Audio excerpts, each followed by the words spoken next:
like the 1945 inaugural, we again are at a time when there is more that the country needs to be working on, more that a new president needs to be working on than holding a big celebration.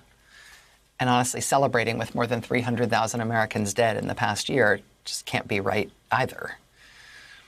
But even if it was somehow okay, throwing a swearing-in ceremony with thousands of people all packed together, all looking on, that's a safety concern, right? Given that our current crisis is not a war abroad, but a highly infectious communicable disease as close to us as you can possibly get. I mean, gathering together in any significant numbers can make it all worse, and it can kill some of us who do it, or give us something deadly to bring back home. And so, no, we're not going to have a big inauguration. We've had small inaugurations in tough times before, and we should learn from that. But that's what's going to happen again this time, too. Because the circumstances that we're living through now. Today, they announced that the number of tickets given out for people to attend the Biden-Harris inauguration is going to be drastically limited.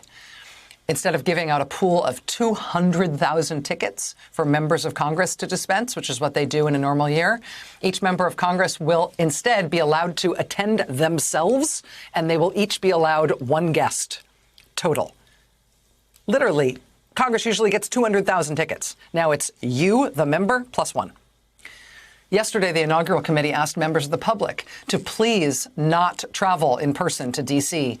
to see the inauguration live. The incoming president and vice president will be sworn in on the west side of the U.S. Capitol, as is tradition. They're not going to move it to the White House the way that FDR did. But the inaugural committee is urging the public to not come to D.C. to watch online. The congressional committee in charge of inaugural logistics said today that they're working on what they're calling, quote, enhanced opportunities to watch these ceremonies online, in addition to the traditional televised national broadcast. The inaugural committee saying, quote, the ceremony's footprint will be extremely limited. The parade that follows will be reimagined. So it's going to be different.